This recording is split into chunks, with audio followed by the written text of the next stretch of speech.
session. So, Namaste everyone. Today is 28th session of Manav Vyavhar Darshan English translation.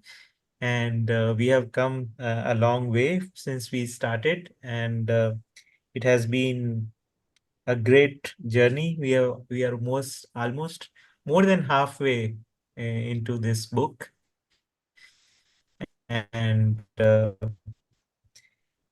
listening to each of the presenter gives the new energy to the whole thing, and each person brings their own experience, how darshan has touched their life. And in one sense, this as we are going to be listening to uh, more than 20 people uh, in this series, we get to actually experience, get to listen to experiences of these 20 people, and that is that much richer. So today it will be by Thirumalai Bhaiya, and he lives with his family at Chennai. So that is another illustration of how far that we this darshan has reached, and how language has is not the barrier for this darshan. So, a very warm welcome to Thirumalai Bhaiya. Would like to invite you to actually first introduce yourself, and then maybe we can continue from the point where Jay left last week. Yeah. नमस्ते भैया, thank you. सभी को नमस्ते.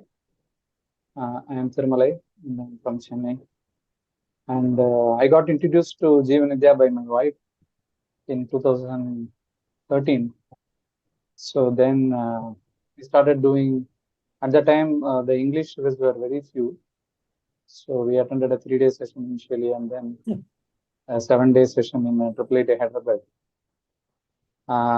But in 2014, when we attended the 7-day session, there was a new course which was coming up as an M.Tech course, which will be based on Jivanadya. So that got Anusha excited. At the time I was working, so she was very particular that we do this course and study the philosophy. So then I resigned and we went to Punjab for the course. And in the course we got a basic introduction, but we didn't know there is a philosophy and there is a person who has attained the Purna Jagrati, full knowledge behind this. And the Vangmaya, the literature, we were not very um, exposed to the literature as such in the course, but the gist of it. So then after we came to know that there is a lifetime work by a person which has gone behind this. Then we started reading the books, and at the time we were not very much fluent in Hindi, both in reading, speaking. So it took some time for us to understand the Hindi part, but the teachers, the Prabodhaks who were introduced us to Jivan Vidya, they were kind enough to translate us to English so that we will not miss the point. So, but both of us, we were searching for something. So we got that there is something deep in this, and then we struck a gold mine or something like that. So then there was no turning back. Then we started reading the books, and then we started attending the longer shivirs, the so-called Adhayan shivirs. And in 1920, we did the 6-month shivir, patan shivir in Achoti. And then after Corona, we came back to Chennai. And then from that time, initially I was very outgoing in terms of how to spread this word to other people and all that. So I started translating this into Tamil. At the same time, I wanted to understand darshan in my own language so that it will be proof for myself to whether I understood it properly. Because there could be mistakes in my Hindi, how I understood darshan. So for that too, I started translating in Tamil, but it was a very tedious job.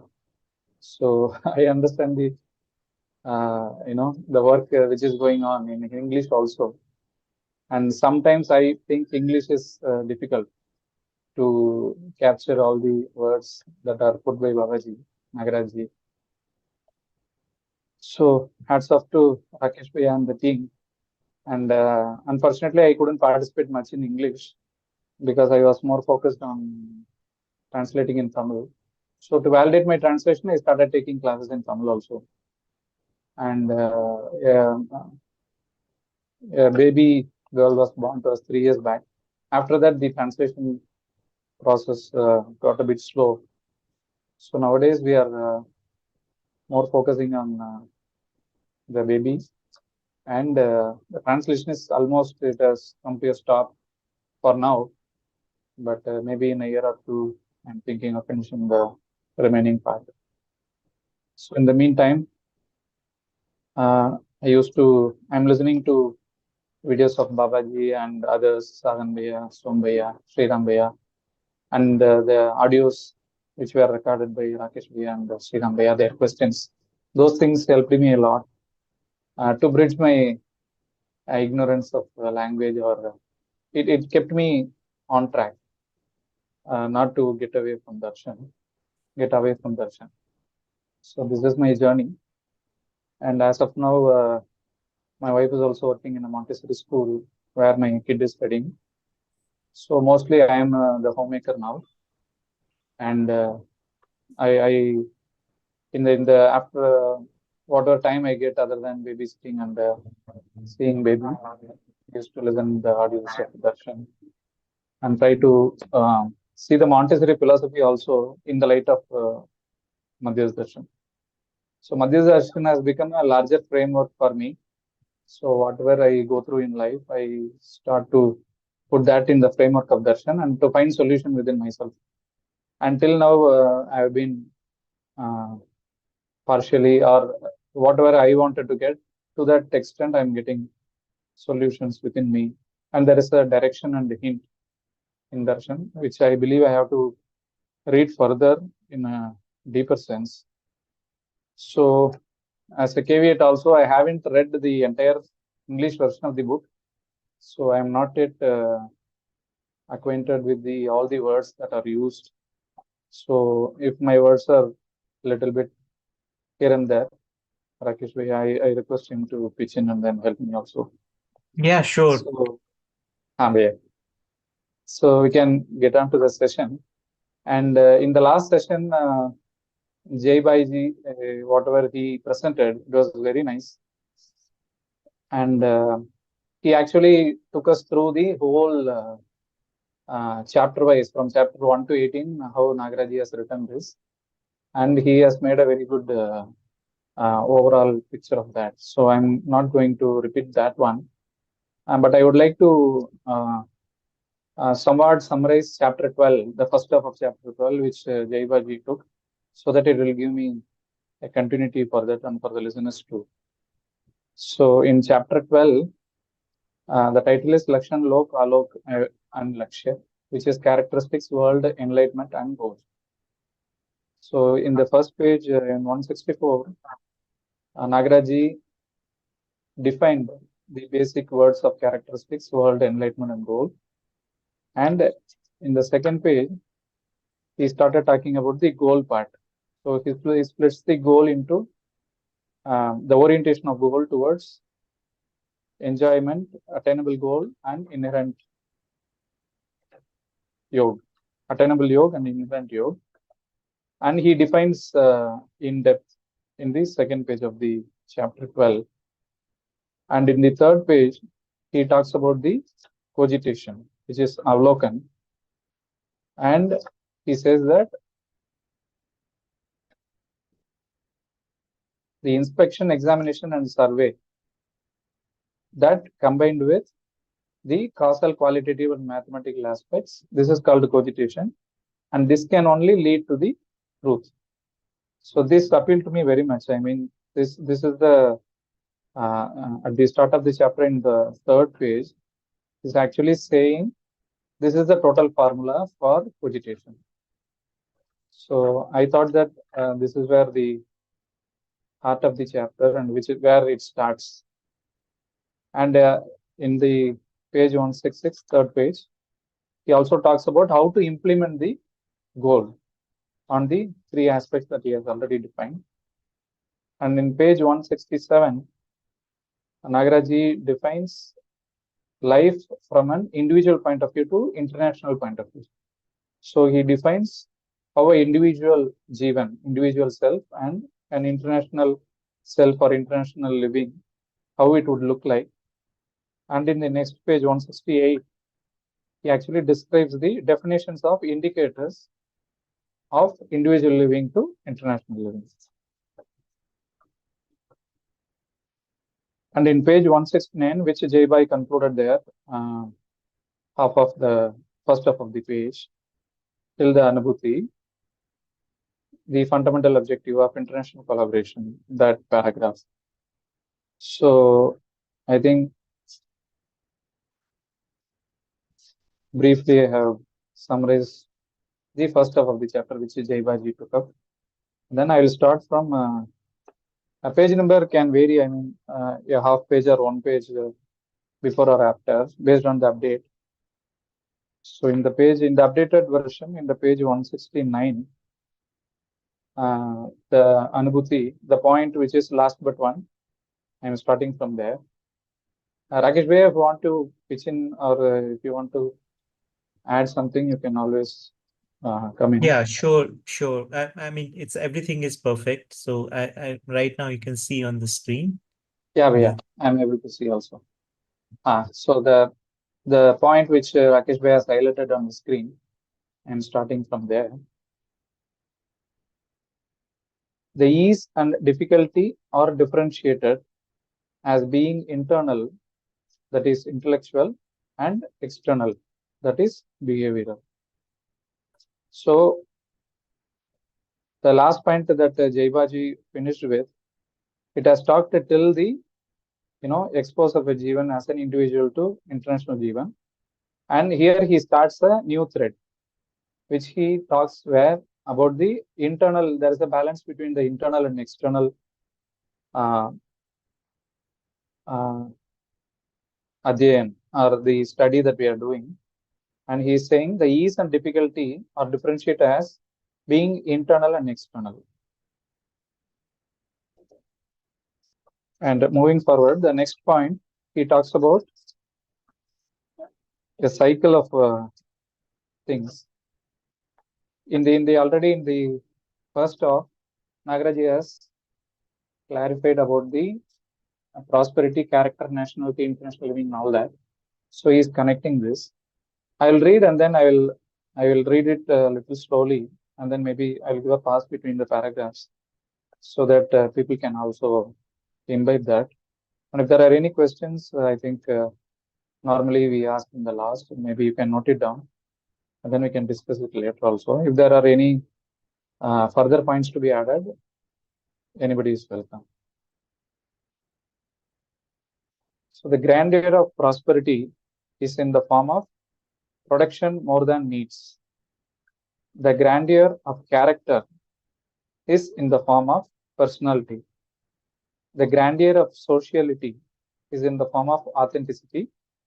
The grandeur of nationality is through abiding, enlightening, and nurturing of justice. The grandeur of international life is through resolution, prosperity, fearlessness, and coexistence attained through wisdom and science. Otherwise, there is decline. So in the first half, Nagaraj has already talked about at the individual level, prosperity, attaining, able to address the needs. He has split into two kind of needs. And to address both of these needs, there should be a prosperity. And the grandeur of character that he talks about is going in the next phase, from individual to international life. And grandeur of sociality is authenticity in terms of what we call it as praman. It can be taken as a proof also. And the grandeur of nationality is through mainly keeping the justice, which is nyaya, in focus, and abiding by the justice part, enlightening the justice part, and nurturing of the justice part. And in international life, It is through what we call as purpose, which is resolution, prosperity, fearlessness, and coexistence, which will be attained through Vigyan and Gyan. So wisdom and science. Vivek and Vigyan, wisdom and science. Otherwise, there is decline. Already he has talked about Vikas and Ras, which means there is a decline or there is a progress. So he is saying these points which are highlighted are in the direction of progress. If it is not, whatever is otherwise is towards decline. The next point, the lust of accumulation does not lead to satisfaction because there is no end to accumulation. I think there was a question in the last session or in the previous sessions about getting satisfied with activity, an activity trying to get satisfied with another activity, or human beings get satisfied through activity for activity kind of thing. So here, when he is talking about the prosperity in the previous point, so he is trying to differentiate accumulation and prosperity here. So he is saying the lust for accumulation does not lead to satisfaction because there is no end to accumulation. So that is what he is trying to say. And the next point, human aspirations are apparent in the form of common aspirations and special aspirations. Humans deploy their resources towards those by way of production utilization and righteous utilization. So human needs he is splitting into two categories, which are common aspirations and special aspirations. And the common aspirations are in the next point. He is saying subdividing the common aspirations into need for food, shelter, and clothing. The common aspirations of humans are differentiated as food, shelter, and clothing. And humans are engaged in production utilization and righteous utilization to satisfy them. To satisfy these basic needs, which we normally, in common parlance, we call it as basic needs. So these basic needs are for food, shelter, and clothing. Humans are engaged in producing these food, shelter, clothing, utilizing this and rightly utilizing this. And the special aspirations in the next point, the special aspirations of humans are classified as transportation and telecommunication. In telecommunication, we will have television as well as telehearing. And humans are engaged in production utilization to satisfy these as well. So what we call in India, Samanya Akanksha or Mahatva Akanksha. So he is defining both of these things. And there are three needs in common aspirations and three needs in special aspirations. And humans are always aspiring towards addressing these needs by engaging either or more of production utilization and right utilization. And going further, the shortage of common aspirations leads to discontent. Their sufficiency leads to apprehension. Their abundance leads to contentment. So in this point, he is talking about, since he has defined already the basic needs are common aspirations and special aspirations, he is trying to say what will happen or what human being will feel when there is a shortage in the common aspiration, or if we are satisfying at par the needs, or what we will feel when the needs are addressed for more than what they are. So he is saying in food, shelter, and clothing, if there is a shortage, human beings feel discontent. And if we have sufficient food, shelter, and clothing, it leads to apprehension about the continuity of it, whether we will have it for our lifetime or tomorrow or next month, next year, like that. So the time part takes there, the continuity part. And if we have food, shelter, and clothing in abundance, it leads to contentment. Then we are assured that at least our bodily needs and our family's bodily needs are safe and secured for our lifetime. So, and this we have to compare with the special aspirations. So, when he is talking about the shortage, sufficiency, and abundance, he is also talking in the next point about the special aspirations, shortage, sufficiency, and excess. The shortage of special aspirations leads to curiosity, their sufficiency leads to contentment, and their excess leads to discontent. So, what are the special aspirations? It is Durshravan, Durgaman, Doordarshan, transportation, telecommunication. So, when the needs of transportation and telecommunications are in shortage, less than whatever we require or our family require, then it leads to curiosity. So, we get curious on how to satisfy it or and how it will be like if we get satisfied. And if they are sufficiently satisfied, it leads to contentment. So, if the telecommunication transportation needs are met, then it leads to contentment.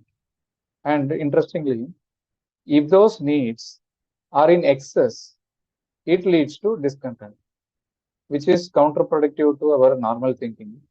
So we normally think that the more we have, more happier we would be. But here he is distinguishing common aspiration, special aspiration, what an excess will do to human beings or what human beings will feel when there is an excess. So excess leads to discontent.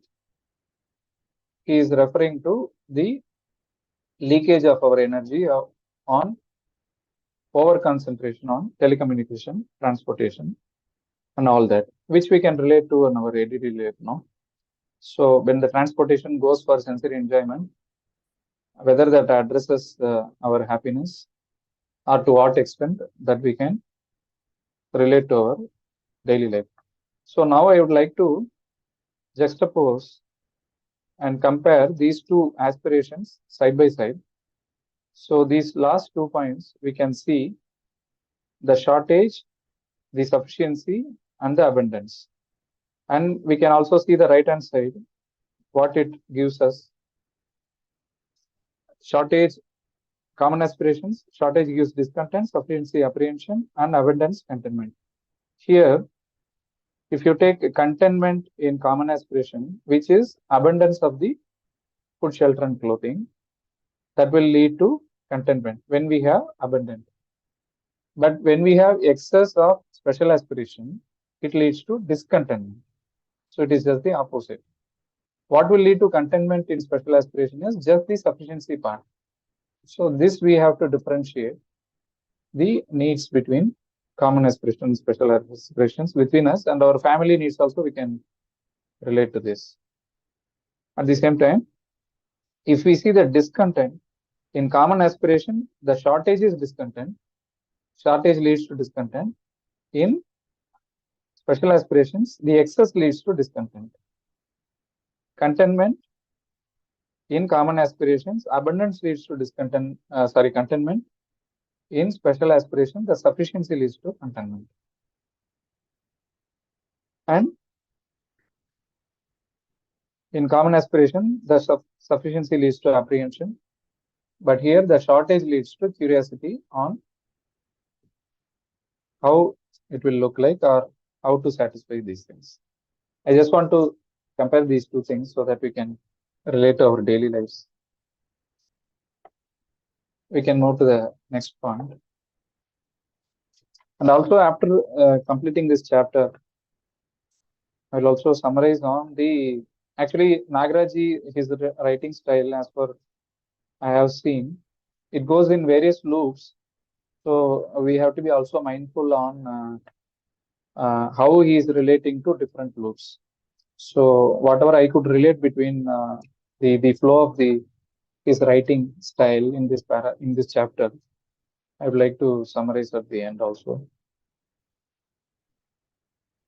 So in page 171, the point, the humans, what we are seeing in the screen.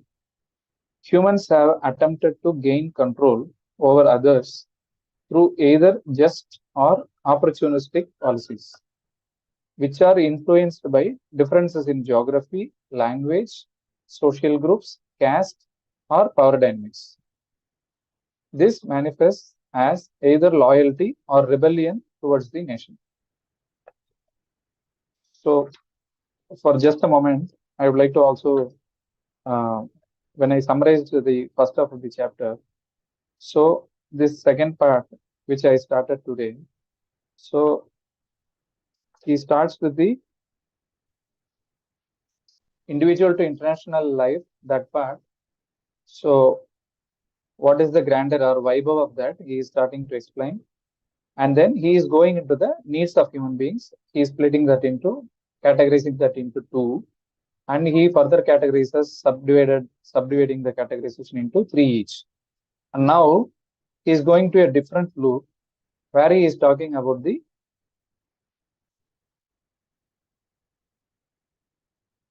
national part. National, and further going on, he will also talk about the international part. So he is saying he is now going to a different loop of opportunistic policies and just policies at a national level.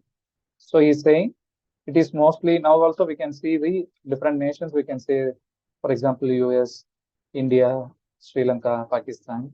We can see these differentiations on who is trying to exploit and who is exploited.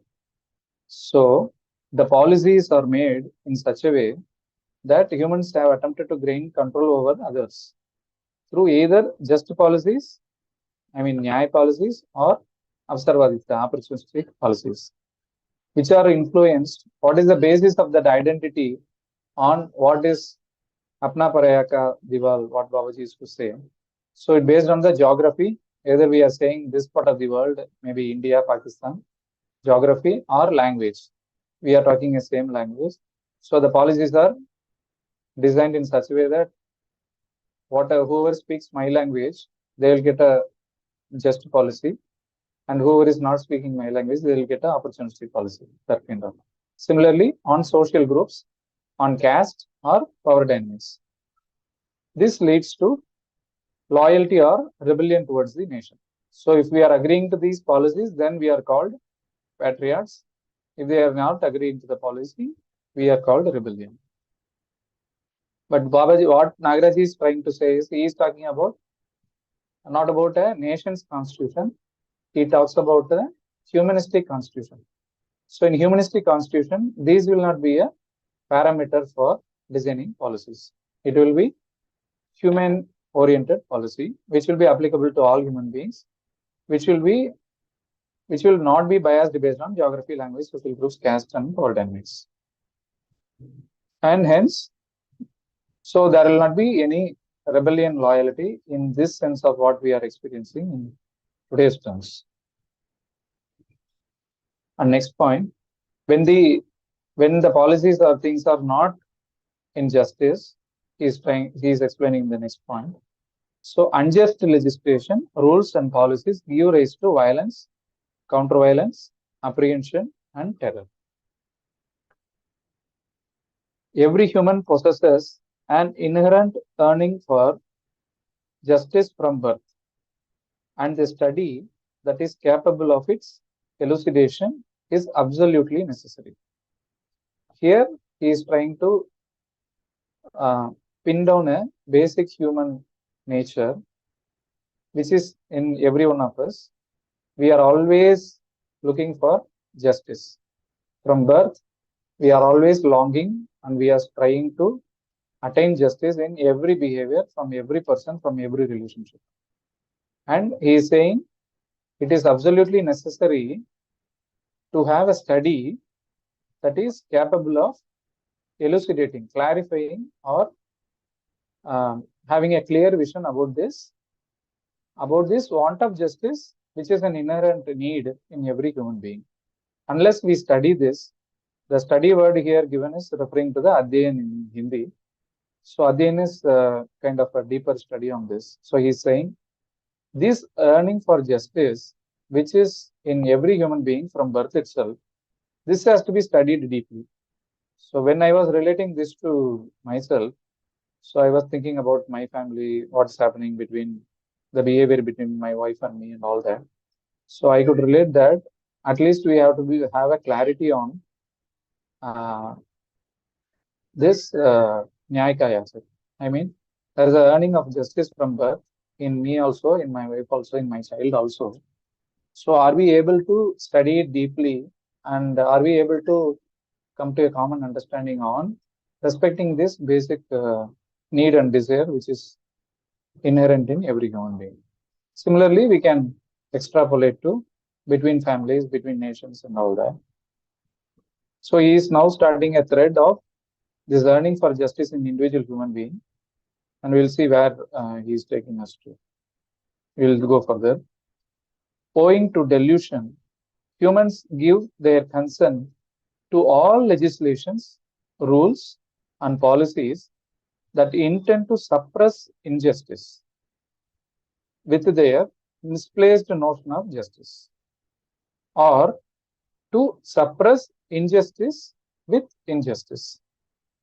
This alone leads to the failure of any nation. He is now taking this to a national level. Of course, we can relate to different nations, and when we consider the our nation, India, as well as other nations, we can clearly see the grade of uh, different grades and shades we can see. So he is saying, because of Brahm, I mean, because of delusion, humans give their consent. We all agree to the legislations, rules, and policies that are intent to either we want to suppress an injustice with our misplaced notion of justice. We think that this is just for us, this is nyaya for us, so we want to suppress others through policies of injustice, and we are giving our consent to that. So whenever there is a war happening between two countries, of course it is very practical, and what we think right now is to support our nation. But when we go deep into that, we are giving the consent to all legislation, rules, and policies that intend to suppress injustice. Or some people are openly suppressing injustice through injustice itself. Some nations are saying that this is justice. I mean, they are believing that what we are doing is nyaya, justice, and they are doing that to suppress injustice. Some nations do injustice. They don't think what we are doing is justice. They are very clear that we are doing injustice, and to suppress the injustice, we have to do this injustice. They are convinced of the injustice also. So Nagaraj is saying both of these, whether we think we are doing justice and doing injustice, or whether we are convinced that we are doing injustice and doing injustice, both are leading to failure of a nation or national level human beings. How this is related to us, as far as I could think, I mean, if we can think our expanse in a national level, if we are considering us as a citizen, or if we consider, my projection of understanding to my country, so we can see this. So whether we are able to bring policies in every aspect, so it takes a lot of work that we need to do in terms of education to bring people's consent to understand this first, so that a nation can succeed only after realization of, I mean, what is injustice and justice, and whether we are doing wrong for good or wrong for wrong. So I related this much. Others can also share theirs. We can move forward. So what he is talking in this page, if we take after he talked about the human aspirations, I mean the basic needs and the special needs, special aspirations and common aspirations, he is talking about the policy and how humans have behaved in terms of justice-oriented policies or opportunistic policies, and how a failure or success of a nation, or mostly he talked about the how a nation is failing through not having a holistic policy, and how this happens by having the differences in language, geography, and all other things. So that is what he has talked in last 4 points. Basically, this chapter is talking about the complete worldview. No? So for getting the complete worldview, he is trying to describe what's happening around, and he is taking us further to see how to see in a complete worldview. The next point, he is talking about the Purna Darshan. I mean the complete worldview. The reach of the complete worldview is till the whole world, whereas the reach of an incomplete worldview is limited to acquaintances. So he is saying, if we have achieved the complete worldview, it will be for every human being, and every human being will be addressed, will be included. That will be a real inclusive policy.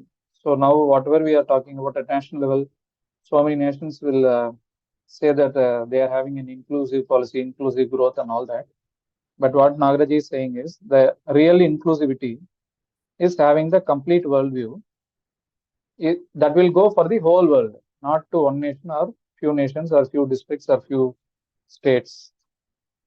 But the incomplete worldview is limited to acquaintances. So there are G8, G4, all these things. No, so there are acquaintances. So there are a group of people who are agreeing to some points. But if we go to other group, then the stand may be different. So those kind of thing. And if we take it at an individual point of view, if we relate this to our family, whatever is happening. So if we are talking as a policy, maybe my wife may accept my policy because my view is incomplete. She is also not able to seeing that. So we both are concluding to one kind of a worldview, which could be incomplete. When we expand that to next level of family or more families, it will hit a resistance. It will not be accepted at some level.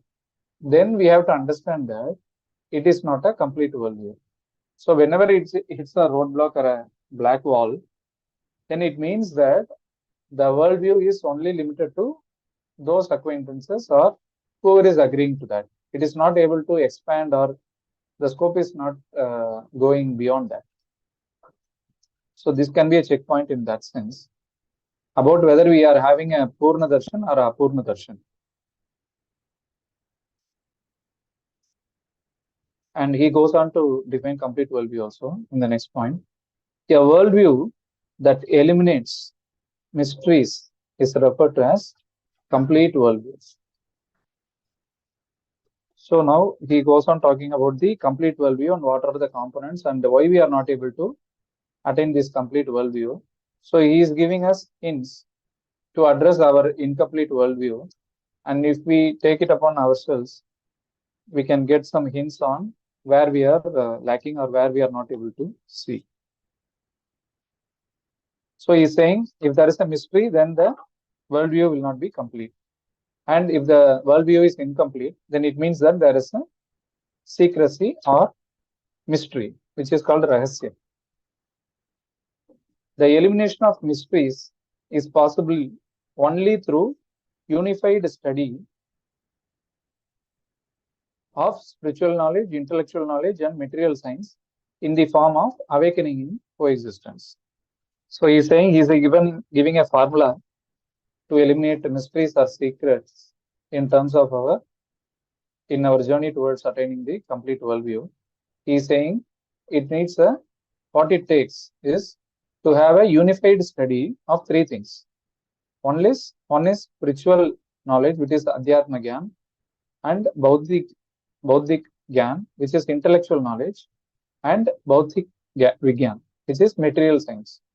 So if we want to eliminate mysteries or secrecy in terms of our policies and living, we have to have a unified study of these three things: spiritual knowledge, intellectual knowledge, and material science. And we can also relate to where we are, where we are strong and where we are weak also. Maybe out of these three, we might have realized to some extent in one or two or three partially, or we might have some inclination towards one of these or more of these. And these three things, the unified study of these three will happen in the form of awakening in coexistence. So he's saying it will happen as a coexistential realization.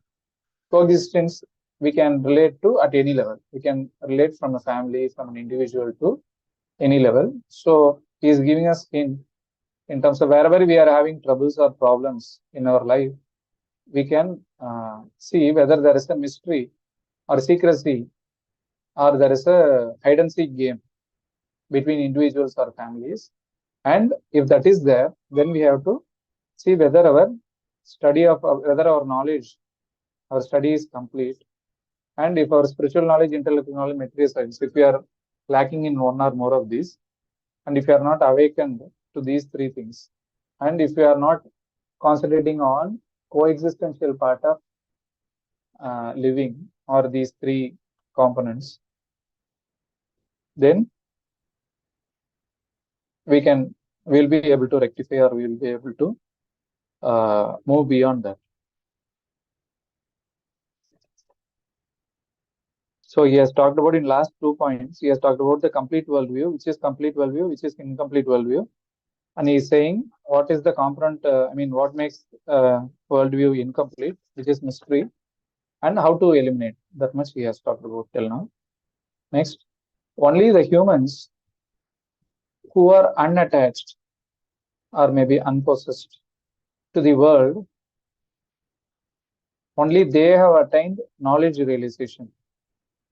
Such realized individuals naturally exhibit behavioral balance and intellectual resolution.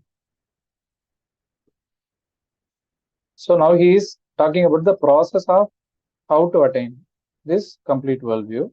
So he is saying the prerequisite or the eligibility for attaining this knowledge realization is to not get attached to the world or not get possessed by the world, that we are stuck in the world and we are not able to redeem ourselves, maybe the redemption. Only the humans who are unattached or unpossessed to the world have attained knowledge realization. Such realized individuals naturally exhibit behavioral balance and intellectual resolution. So whatever we are able to achieve in terms of intellectual and logic, we are able to see the truth, whether it has come, whether it is exhibiting in the behavior, and if there is a balance between these two, that can happen only through individuals who have attained this knowledge realization, and those individuals will have a requisite of unattached or unpossessed to the world. If we are attached or possessed to any part of the world or um, any theme of the world, then knowledge realization is not possible, or that is the roadblock to knowledge realization. And that will, eventually it will not lead to balance between our behavior and the intellectual resolution. So we can think that we are resolved in intellectually, or I am understanding resolution completely in my mind, and then I'm having intelligence about it. But if that is not coming in the behavior, or if there is no balance between these two, then we can put a check for ourselves. Rakesh Bhai, do you want to add anything? No, everything is good. Everything is perfect. Okay, Bhaiya. Okay.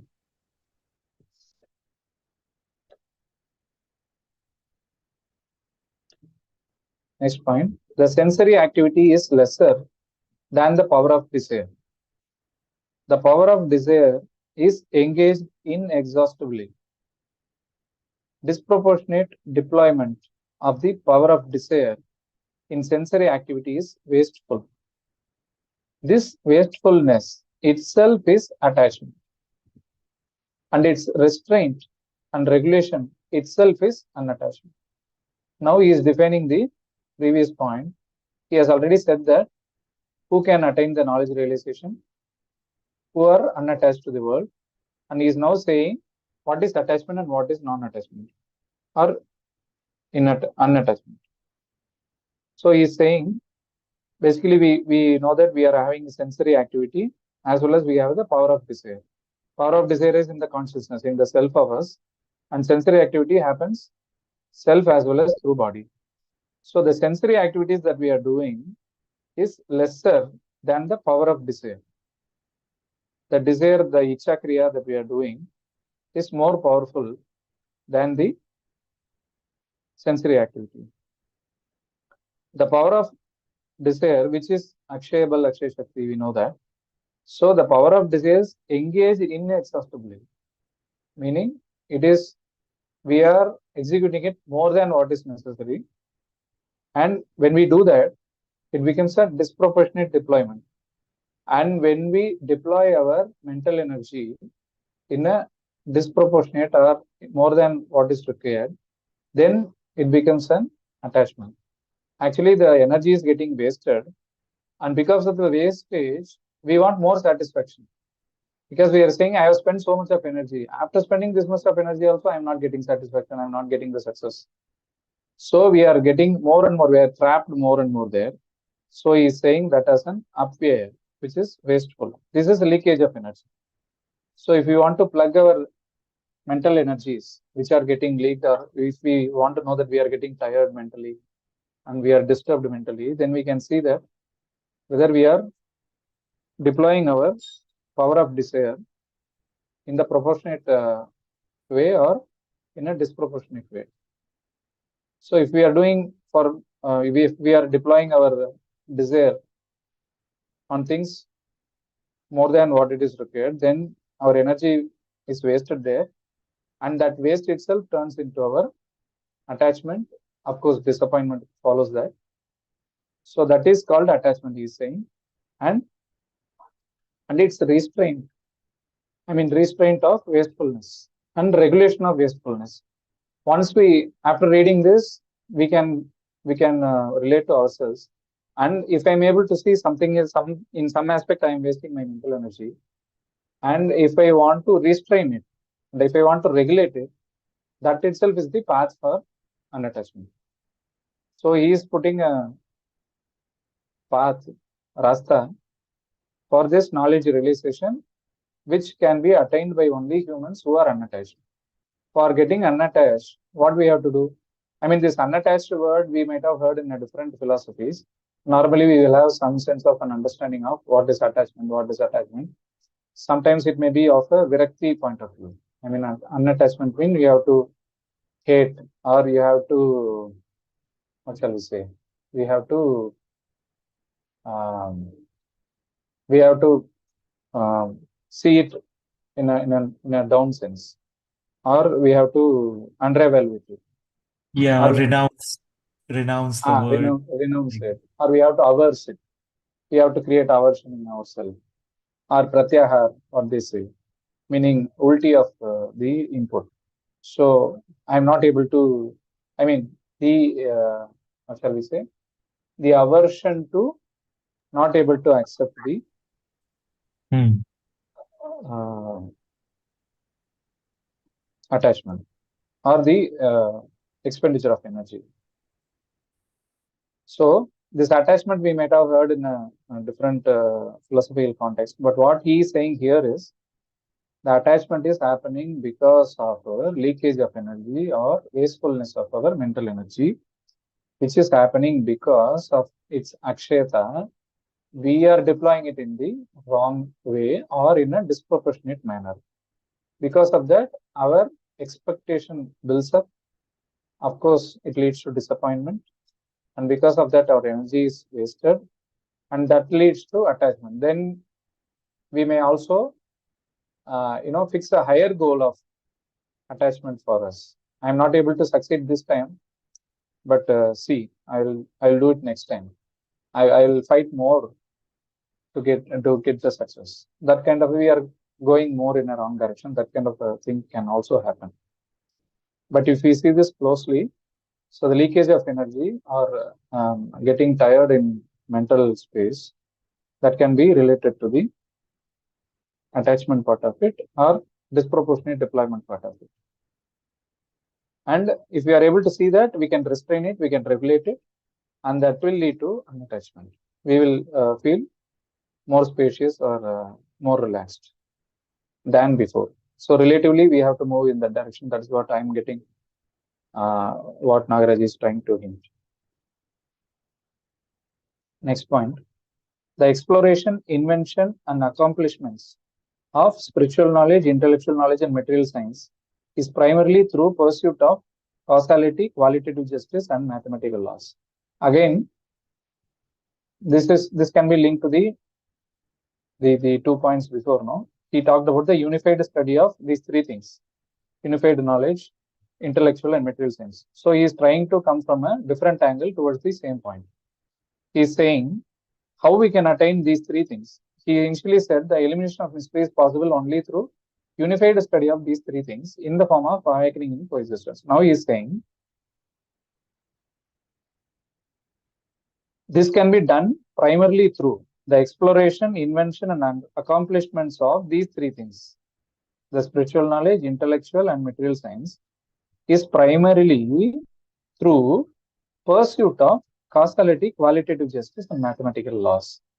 So now he is saying the process of achieving the unified study of these three things. Through how it can be approached, we have to explore it, we have to invent it, we have to accomplish these three things. Maybe in a relative sense also we can say, we can take, I think.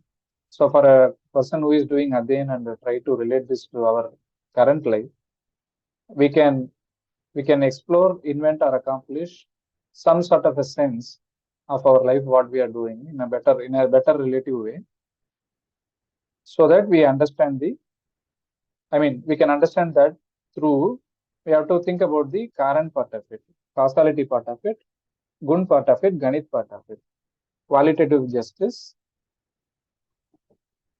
and mathematical laws.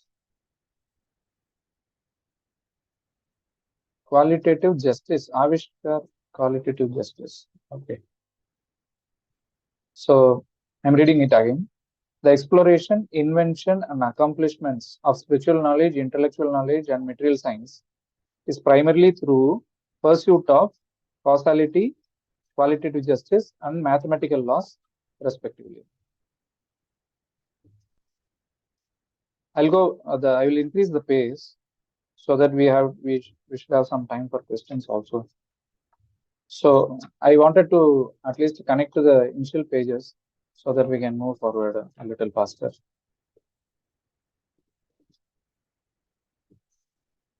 A mutually disciplined or regulated or compliant group of celestial bodies is referred to as cosmos, wherein there are many solar systems. Now he has gone into a existential level kind of thing. So he is going on to a different loop. So initially he talked about the needs of human beings, how to address it. And then he talked about the policy part, national level and all that. Then he talked about the worldview, Purna Darshan, Apurna Darshan. So to attain the Purna Darshan, he talked about the elimination of mystery.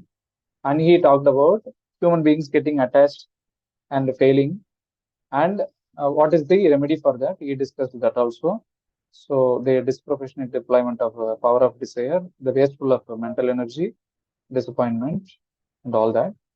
And he also said that it can be pursued through exploration, invention, accomplishments of causality, qualitative justice, and mathematical laws. Now he is going into a different loop in terms of existential realities. He is trying to say these things from here on. I mean, for the next one page or 1.5 pages, it will look like he is seeing the entire existence in under his eyes or something like that. So it will be very. I mean, when I read, it was a very higher level of view that he is giving. And it gives a feel good thing about the existential balance, order, and all that. So I'll go through this in a little faster way. Maybe in a question answer session, if there is something, we can see it. A mutually disciplined, regulated or compliant group of celestial bodies is referred to as the cosmos, wherein there are many solar systems. The pursuit of mathematical laws leads to complete study, understanding, and realization of action, reaction, consequence. The pursuit of qualitative justice leads to complete study, understanding, and realization of decline and awakening. And pursuit of causality leads to complete study, understanding, and realization of relative energy and absolute energy. He is linking to the previous point. He said that causality, qualitative justice, and mathematical laws. No, he said we have to pursue that. So now he is expanding on that. He is further expanding the causality part, how the pursuit of causality can be done, or what will lead to pursuit of causality. What will happen if we do that? So he is giving us the results initially. So he's saying this has to be done, and now he is saying what will happen if we do this. So if we pursue the mathematical laws, it will lead to complete study, understanding, and realization of action, reaction, and consequence. This comes in Hindi as Kriya, Pratikriya, and Paripak. So on these three things, we will have a mathematical laws very clear. And if we pursue the qualitative justice, that will lead to complete study, understanding, and realization of decline and awakening. Already we saw about the two directions on which we can proceed, which is progress, decline, vikas and ras, which will be on a positive. We can say it as a positive and a negative. So he's saying qualitative justice, pursuing the qualitative justice will lead to understanding and studying and realizing this directionality of whether we are progressing or going in the opposite direction. And the pursuit of causality lead to complete study, understanding, and realization of relative energy and absolute energy. Normally, when he talks about the relative energy and absolute energy, he says the Vyapak, which is the omnipresence, which is the absolute energy, in which all the units are regulated. So he's saying whatever energy that is felt between the units is called relative energy, and whatever the energy that every unit is getting without any interruption in continuity across time and space, that is called the absolute energy. Omnipresence is not proven without absoluteness, because relativity is inherently with boundaries. So here he's saying, if we have to prove or if we have to authenticate omnipresence, then we have to really understand the absolute part of the omnipresence. So the nirpekshata that we have to realize to understand the omnipresence, then only omnipresence will be revealed for ourselves. Because otherwise, other than omnipresence, absoluteness, there are always boundaries which we can study in a relative sense only, because relativity is inherently with the boundaries. This we can understand with common life examples. No? Then he is giving a cycle kind of thing, which is his style. Omnipresence itself is knowledge, but these has to be seen in a different layers. These are all cascading kind of things that he will say whenever he is taking the circular formula kind of thing. Is actually cascading into different levels. He's saying itself is it will mean like equal to, but when if we look deeply into it, we can see different layers of meaning in that.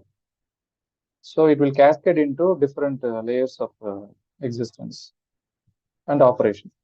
Omnipresence itself is knowledge, and realization in knowledge itself is understanding. Understanding itself is evidence in the form of knowledge, wisdom, and science. Knowledge itself is law. Law itself is regulation. Regulation itself is balance. Balanced living itself is justice in humans. Living within the universal system with justice itself is dharma, that is resolution. Realization in coexistence itself is dharma and truth. Manifestation of knowledge of laws in the absolute omnipotence is eternally present. Now he is saying omnipresence. In the previous thing, we saw that he's talking to realize absoluteness, we have to understand omnipresence, or to understand omnipresence, we have to have some idea, or we have to realize the absoluteness of the existence, which is Vyapak. Other units are relative in nature, that we already know. So now he is saying omnipresence itself is a knowledge. in a static sense, that which can be realized, knowledge can be realized by any human being because it is always present. So he's saying he is equating omnipresence to knowledge. And for a human being who is realizing this knowledge, realizing in knowledge, that is called understanding. So the second thing, first thing comes in an existential point of view. Second thing he is coming to human relevance. So when a human is realizing in knowledge, which is omnipresence, then it is called understanding. That understanding in a human being itself comes out as a evidence. Itself is evidence in the form of knowledge, wisdom, and science, which will come in expression, which will come in behavior, which will come in family, which will come in society, which will come in science, technology, all that. Then he further he equates knowledge into law. Here now he again goes back to nature point of view. He is saying knowledge itself is law. Law here means most of we call natural laws and all that, no? So those kind of things, which is not bound by human control, which is available. Knowledge itself is law. Law itself is regulation. Since there is a law, there is a regulation between units. There is a regulation relationship is established between the units, and that leads to balance between the units. It is not that units are haphazard or units are in random motion. So the regulation itself is balance. And now he is shifting to human beings. The balanced living.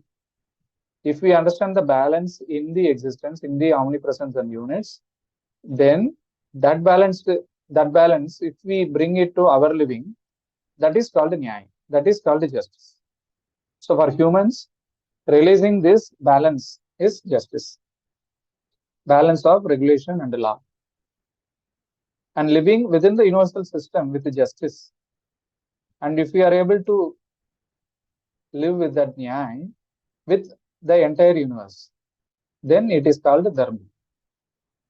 That is resolution. And he now goes into truth part of it, satya part of it, which is again goes to the the realization in coexistence itself is dharma and truth. This can be seen as a higher layer of cascading, or I mean, even we can, since he is talking about coexistence, it can be seen in a natural point of view between the planets, these cosmos and all that. At the same time, it can be seen in the family also, because coexistence, this realization of coexistence itself is dharma and truth. I mean, he now talks about the resolution, and realization in coexistence itself is dharma and truth. Manifestation of knowledge of laws in the absolute omnipotence is eternally present. Now he is linking he first talked about omnipresence and knowledge, he equated.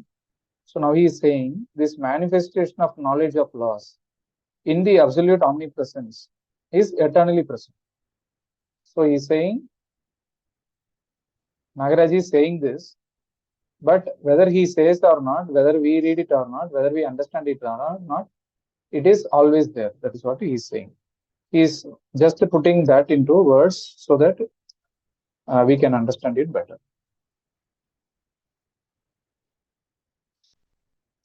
The essence of regulation is omnipresence, and regulated units are numerous.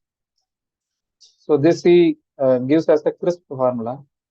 This is more of a, I mean, from a philosophical context, we have to see this for us. I mean, we have to pay attention to this so that we can, he is saying, the essence of regulation is omnipresence. Niyantran Mahima Vyapak, or Niyantran Anek, Niyantrit Anek. And what is regulated is units, and units are numerous. But omnipresence is everywhere. We cannot even say it as one because it is omnipresent. But which is many, which is numerous is our units, but omnipresence is there everywhere. And the regulation is because of the omnipresence. That which is regulated as a unit, which itself is an activity. The activities are infinite, and all the activities are fully encompassed and regulated with omnipotence, within omnipotence. whereby every unit is potent. That is, each unit has inherent power in omnipotence itself. Now he is establishing the um, togetherness or inseparability of the space and units. He is saying the activities which are regulated are infinite, and all these activities where they are where they are acting, where the activity is happening, where the relationship is happening, it is happening in the, they are encompassed in the omnipotence, and it is happening within the omnipotence. So he is saying every unit is potent. This can be, he is also awakening the logical part to the truth that is available in the existence. He is saying the potent part of unit can be attributed to the numerous unit existing in omnipotence itself. And since they are potent, since they are having energy, and since they are encompassed, regulated, and there is an order, he is saying the potency and the omnipotency are together and they are inseparable. So that is that is deriving to each unit has inherent power in omnipotence itself.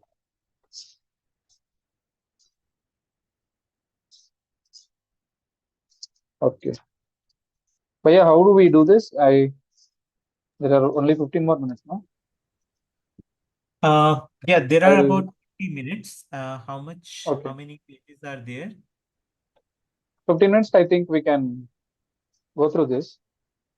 See, what we can do is that we can continue in the subsequent session also, right? I mean, depending Okay. on your availability, because I don't Yeah, yeah. want us to rush it because it's going so good. Okay. I also didn't think that this will take too much of time. I thought that it will be finished, Mm. but in a flow, it is taking some I time. I think in that much explanation was necessary, and what you're doing is it's important that we do justice to this. Okay. So so what I would suggest is that maybe if you like, two more sutra you do, and after that Yeah. we can open for question and answer, and Okay, remaining Bhaiya. part of the thing we do it in the next session. Okay, Bhaiya. Fine. Okay with me. So we will do next 2 points, and then Okay. we'll have the sharing or questioning or clarification. Yeah,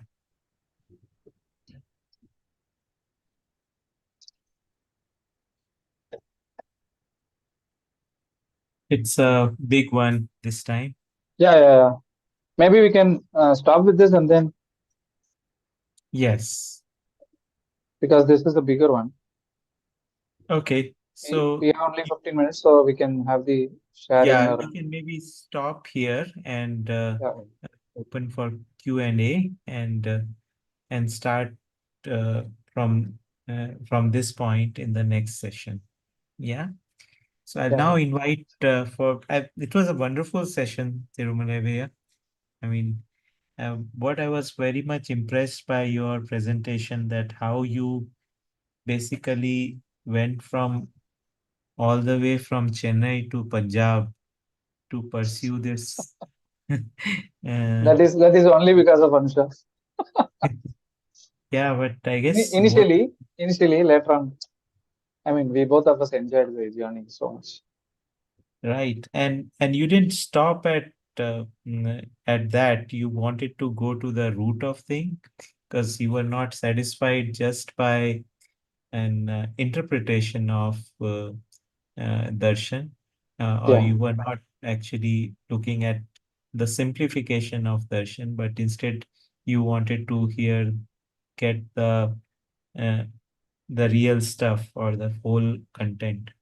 And then I have actually seen you in Manav Vyavhar and Achoti, Bhaiya. staying over there with the and it and it is really commendable that how you have actually uh, um, crossed the boundary of language, right? I mean, going Mm. all the way from Chennai to and living in the extreme conditions of heat in Raipur and for so long. Well, I mean, definitely it was your uh, pursuit of knowledge that actually took you there. And so really hats off to you for that. So I'll now ask anyone in the group who might want to ask you any questions on the presentation that we had today. Yeah.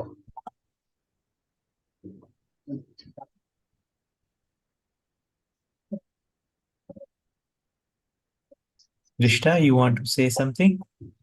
Yeah, I don't really have a question, but hi, Thirumalai Bhaiya. Hi, Drishta. I just wanted to say that I really enjoyed today's session. I was busy, so I'd only put it on in the background and I was doing other work, but then I couldn't focus on the other work because it was so interesting. Okay.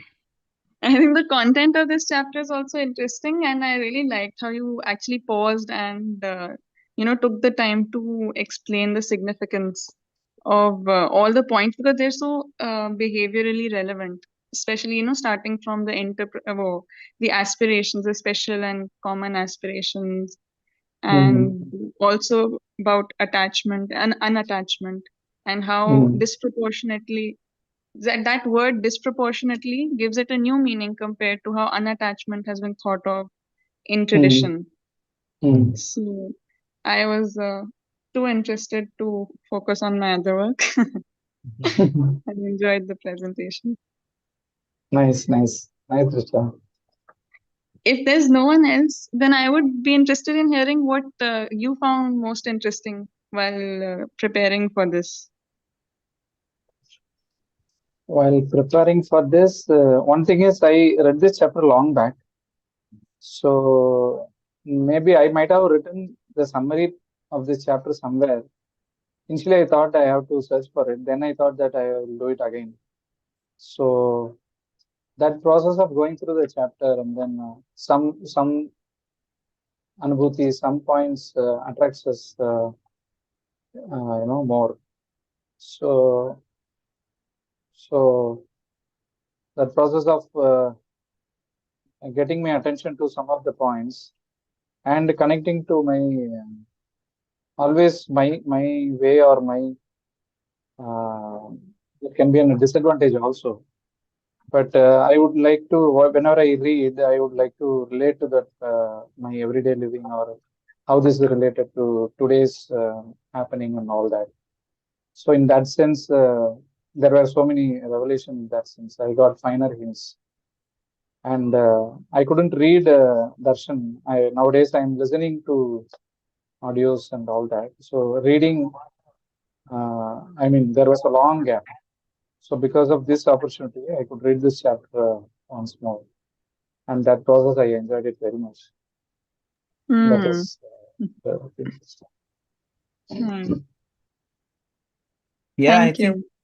this is a very nice thing that when we actually get to present something, then we read it very closely, Mm, and mm. unless there is some sort of it kind of builds a pressure on us to look at the things more deeply. I Mm. guess all the presenters have actually felt this thing, and I think in some sense we all feel like going back to a classroom in a way, and Yes, Hmm. yes. and in a good way, really. Yeah. Actually, one more drishta. I mean, the when I couldn't move beyond many paragraphs because I initially started writing alternate words for what is being translated because my Hmm. that kid of translation, Tamil translation, all that woke up very suddenly. So I started alternate words initially. So and after some point, I thought that maybe I will read this. I mean, I will enjoy the process than looking from a translation point of view because since I too translated in Tamil, I understand there might be different words, more words for a single. I mean, we have to handle words in a very consistent way also. So I approached Rakesh Bhai also. So he also has put words, I mean, similar words or which will be alternate usages, the possible candidates of words and all that. So the initial 2 days, I was stuck in finding alternate words or what I think is better in terms of words. Then I sidelined it, and then I started reading the chapter and enjoying what Babaji has written. So reading in English is a little difficult for me. I mean, without seeing the Hindi part of it. And at many places, it looks like we are not getting that maja when we read in Hindi. But there is a challenge also. I'm saying that I mean, we have to put, I have to put myself into that point of view. And reading in any language, I have to feel the same thing. So, so that I took it as a challenge also. So I have to read in English, and I have to check for myself whether I am understanding to the same depth that Nagaraj has written. So that is also a test. So Right. what is your judgment, or say, is it coming to somewhere close to what the Hindi thing is saying, or how far we are successful? But yeah, this is a very long journey, Priya. I mean, this cannot be judged at any point of time. That is what I feel. Even Tamil thing, I mean, I can laugh at my own translation if I see it 1 year afterwards. I mean, unless if I have, I mean, laugh at it not in the sense of insensitive way I'm saying if I'm having better words, then I can really laugh at my old translation. But if those words are, I mean, to this context, I mean, whatever words that we have and whatever options we have, that is the best that we have done. That is essentially valuable, very much valuable that I'm seeing there. And I mean, as such, as Babaji also says, the scope of English itself is very limited. It is not about the translator or people who are engaged in translation, but the language itself is not very fluid or not having that kind of shades of words to express the feelings of this realization and all that. Actually, the realized person, if he is constructing a language, he will make sure that it has all the nuances and all the feelings in a finer senses. So he will produce more and more words now. And language also evolves over time. So as we use language in a very loose sense, and if there is a decades and centuries of rolling, I mean, and then using the language in a different looser sense or lower sense, so then language also gets loses its power of expressing the truth. So this is a long journey, Vaya, and the effort is commendable. And in Tamil, at least, I can see that whether I don't know whether anybody will read my translation in my lifetime. But I mean, if we expect that and do, then there could be disappointment also. So at some point, I also checked myself, and then I started enjoying the process. That is important for us. And whoever is engaged in this process, if they are able to, I mean, in the process of translation, our attention goes much deeper into the nuances between the words of translation. So in the process of translation, we get to understand the darshan better and the balance or choice of words between choice of words within the paragraph. And then at some places we understand what Babaji means. I mean, what the word, how the structure means, how he is saying. And he is 3D, 4D, 5D, multi-dimensionally he is talking in a single paragraph, which is very difficult for a language which has evolved recently, or which has evolved to only some extent. I'm not blaming any language in that sense, but essentially the culture, the people, the depth of people who are using the language will enrich the language towards expressing those finer words. So this is is this a chakra? This is a virtuous cycle. So Yes. so that is what I feel. Yeah, I think I agree that this virtuous cycle and process in which we iteratively improve upon. And somewhere actually I start with the belief that uh, the truth can be expressed in any language. So, no language is at a higher pedestal than the other, and it's a matter of. Uh, I mean, the main purpose of language is to reach out, to connect, to actually this. I mean, it's not how much beautifully you can write and how much uh, ornamentally you can express. That is actually secondary. The important part is that the essential idea or the meaning gets communicated, right? So I guess the rhyme is secondary. Reason is more important, right? So if the main content actually gets across, then embellishment can take care of itself at a later point in time. Very true, Bhaiya. Very true. Very true. Hey, so unless there are any other questions, we had a very good session, Rumanavia, and we will have the next session on this Saturday. So Okay. please, where you can complete that session, and Yeah, Bhaiya. I think Kevin will be starting the next session as well along with you. Yeah. Okay. Okay, so have a nice day, everyone, and we will end the session today. Namaste. Thank you, Bhaiya. Namaste. See you all. Good night. Good Thank night. you. Namaste, Sabko.